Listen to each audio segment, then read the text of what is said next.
They came in the dead of night, a black SUV rolling up my driveway, its headlights cutting through the darkness like a predator hunting its prey. The men inside weren't real cops, but they sure as hell wanted me to think they were.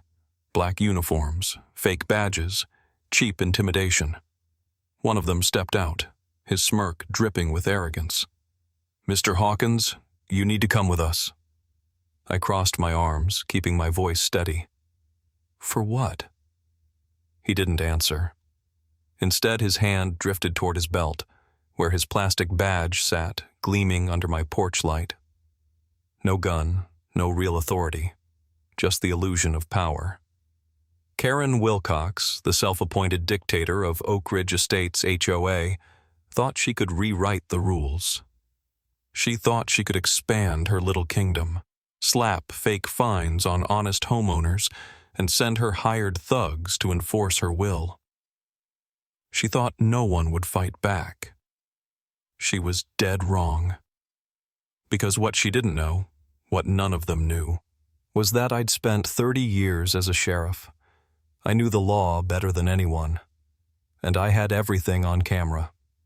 So when I pulled out my phone and hit dial, calling the real law on their bluff, their smug faces twisted into panic.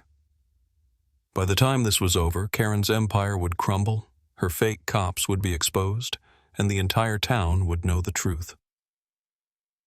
But let's start at the beginning. Moving to Oak Ridge Estates was supposed to be my retirement dream. After 30 years as a sheriff, I had finally earned some peace. Quiet mornings with my coffee, weekends grilling on my back porch and watching my grandkids run around the yard. I bought my home outright. No mortgage, no HOA, no one telling me what I could and couldn't do on my own land. Or so I thought. Then came the letter. A plain white envelope sat in my mailbox, no stamp, no return address. Just my name and "Urgent" scrawled in bold red ink. Inside, a formal notice. Past due HOA fees, $2,500. I frowned. HOA fees? I wasn't part of any HOA. Before buying, I had double-checked the property lines, the legal records. I made sure of it. This had to be a mistake. So, I drove straight to the HOA office. It was a cheaply renovated shack near the neighborhood entrance, the kind of place that screamed, "money grab." Inside, behind a cluttered desk, sat a woman with perfectly styled blonde hair and a nameplate that read, "Karen Wilcox, HOA President." She barely looked up before forcing a plastic, saccharine smile. "Oh, Mr. Hawkins," she said sweetly, but her eyes flickered with something colder. "It looks like your house was recently added to our HOA jurisdiction. You must have missed the notice." "Excuse me?" "That's not how this works," I said, keeping my voice even. 30 years in law enforcement had taught me to spot a scam when I saw one. "I bought my house outside of HOA control. You can't just pull me in." Her expression hardened. The mask slipped. "Actually," she said, flipping through a folder, "our new community guidelines allow for expansion. All properties within a 1-mile radius are now part of Oak Ridge HOA. You'll need to comply, or there will be penalties." "Penalties?" My jaw clenched. I walked out, tossing the letter into my truck. But something felt off. And sure enough, that night, things got worse. A black SUV rolled slowly down my street. On the side, a gold logo read, "Oak Ridge HOA Security." But the men inside, they weren't real cops.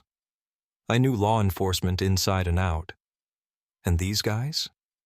Black uniforms, cheap knockoff badges, and the kind of arrogance you only see in men desperate for power. They stopped in front of my house. The passenger, a bald guy with way too much confidence, leaned out the window, smirking. "Mr. Hawkins," he drawled, "you need to take down those security cameras on your porch. HOA policy." I crossed my arms. "You're not real law enforcement. Get off my property." The smirk vanished. His entire demeanor changed. "Oh, we are law enforcement in this neighborhood," he sneered. "And if you don't comply, we might have to escalate this." That's when I knew. This wasn't an HOA. It was a racket. The next morning, the crisp air did little to cool my temper. As I stepped onto my porch with a fresh cup of coffee, the first thing I saw was a bright orange violation notice taped to my front door like a warning shot from a petty tyrant. I ripped it down and scanned the text. $500 fine for unauthorized security devices. I let out a slow breath, trying to keep my anger in check. Unauthorized? On my own property? This was Karen's next move, pure intimidation. She wasn't trying to enforce rules. She was testing how far she could push me. Well, she was about to find out. I went inside, set my coffee down, and picked up the phone. It was time to start digging. First, my lawyer. He confirmed what I already knew. HOA expansions require homeowner approval, which I never gave. Then the county records office. After some time on hold, they gave me the real kicker. No legal documentation for any annexation. Oak Ridge HOA had zero authority over my property. And those HOA security officers? Private contractors, unlicensed. Just a couple of rent-a-thugs hired by Karen to keep people in line. This wasn't just overreach, it was a scam. I needed evidence.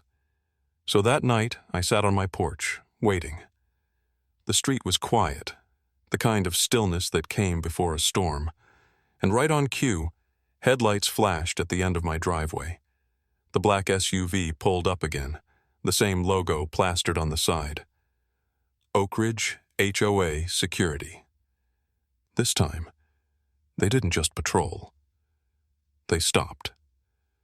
The bald guy from before stepped out first, his partner following close behind. The air was thick with arrogance. "You're in violation, Hawkins," Baldy announced, his voice dripping with fake authority. "You owe us money, and if you don't pay, we'll have to take action."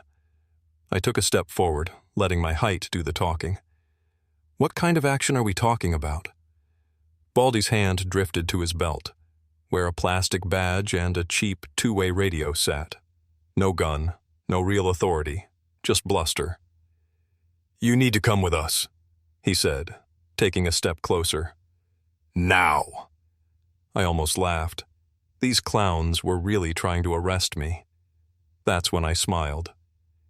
"You boys ever heard of impersonating an officer?" Their smirks vanished in an instant. I reached into my pocket, pulling out my phone. A live feed from my security cameras lit up the screen. "Every word, every move, recorded," I said, holding it up for them to see. Baldy's face turned beet red. "Turn that off!" "Nah," I said, casually scrolling through my contacts.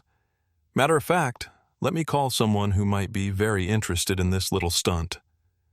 I hit dial. "Yeah, hey, dispatch? I got 2 guys here impersonating law enforcement, trying to make an illegal arrest on my property. Mind sending a unit?" The color drained from their faces. For a moment, they stood frozen. Then panic set in. Without another word, they bolted back to the SUV, tires screeching as they peeled out of my driveway. But they weren't getting away that easy. The morning after my run-in with Karen's wannabe cops, I made a few calls. The sheriff's department took my complaint seriously, which didn't surprise me, considering 2 unlicensed thugs had just tried to illegally detain a former sheriff on his own property. But what did surprise me? I wasn't the only one. As soon as the news spread, calls flooded the sheriff's office. Homeowners all over Oak Ridge Estates had stories just like mine. Elderly residents, single parents, families who just wanted to avoid trouble. Karen had been running her little extortion racket for months, maybe years. Fines for made-up violations, threats of liens on their homes, fake security officers knocking on doors, demanding payment. Some people paid up out of fear. Others tried to fight back, only to be hit with more violations, or worse, have Karen's goons show up in the middle of the night banging on their doors. This wasn't about community rules. It was a full-blown shakedown. And Karen? She doubled down. That afternoon, I found another threatening notice in my mailbox. Final warning. Failure to comply will result in a lien on your property. I laughed. She was bluffing. But here's the thing. Most people didn't know that. And that's exactly what Karen was counting on. Fear. She'd gotten away with it because people were scared. Scared of losing their homes, scared of being harassed, scared of fighting back. Not me. I wasn't just going to fight back. I was going to end this. Time to go public. I reached out to a friend who worked in local news. When I explained what was happening, he was more than interested. But when I showed him footage of Karen's goons trying to arrest me, that's when he said, "Yeah, we're running this story." By the time it aired that evening, the whole town knew. Fake cops, illegal fines, fraudulent annexation. Karen's name was all over the news, and it wasn't just the homeowners watching. The best part, law enforcement steps. In. The next morning I was drinking my coffee on the porch when I saw them. 2 sheriff's deputies, rolling up to Karen's house. I watched as they parked, stepped out, and knocked on her door. For a few minutes, nothing. Then the door cracked open. A few words were exchanged. And then? Karen stepped outside, in handcuffs. Oh, and her security team? The bald guy and his buddy? Also arrested. Turns out, they weren't just impersonating cops. They had criminal records, assault, fraud, even a weapons charge. Karen had hired actual criminals to enforce her HOA rules. The best part? As they walked her to the patrol car, neighbors started stepping outside, watching, cheering. One woman, an elderly widow Karen had scammed out of thousands, stood on her lawn and clapped. The neighborhood erupted. Justice had finally caught up to Karen. Karen's empire fell apart faster than she could spin her lies. Once the sheriff's department and county officials got involved, it didn't take long for the truth to come out. Investigators dug into her HOA's finances, legal filings, and so-called annexation records. And guess what? None of it was legitimate. Karen had fabricated the entire expansion, using fake paperwork and loopholes that didn't exist. She had no authority to claim new properties under her HOA, no homeowner votes, no legal rights. The court wasted no time. The judge ruled her entire operation illegal. Every violation notice, nullified. Every fraudulent lien, erased. Every single dollar she had squeezed out of terrified homeowners, ordered to be repaid in full. Karen sat stone-faced in the courtroom, but the weight of reality was sinking in. She had bullied, extorted, and terrorized homeowners for years, thinking she was untouchable. But now, she was just another fraud facing the consequences. The real criminals. And let's not forget her security force. Baldy and his buddy, the fake cops she had hired to intimidate homeowners, weren't just random guys with bad attitudes. They were actual criminals. The background checks revealed a laundry list of charges. Assault, fraud, weapons charges, threats, and harassment. Karen had hired actual felons to enforce her fake rules. The judge didn't go easy on them either. Both men were arrested on the spot and charged with impersonating law enforcement, fraud, and harassment. The fallout with Karen out of the picture. The remaining HOA board members panicked. For years, they had either looked the other way or actively helped her squeeze money out of residents. Now, with the whole scheme exposed, they were desperate to save face. An emergency homeowner meeting was called, and in an overwhelming vote, the residents decided to dismantle the corrupt HOA. Every homeowner was refunded the illegal fines they had paid. All fraudulent rules and regulations were wiped out. A new leadership board was formed, one made up of real, honest homeowners. For the first time in years, people felt safe in their own homes again. No more intimidation, no more fake cops, no more Karen. My own victory. And as for me, my house remained 100% HOA-free, exactly like I had planned when I bought it. I kept my security cameras up, and even added a few more, just in case. No one was ever pulling that stunt on me again. The next weekend, my grandkids came over. We sat on my porch, enjoying the fresh air. My grandson, curious as always, turned to me. "Grandpa, what happened to that lady?" I smirked, taking a slow sip of my drink. "She thought she was the law," I said. "Turns out she wasn't." He frowned, thinking it over. "But you were the real law, right?" I chuckled, ruffling his hair. "Lesson of the day, kid.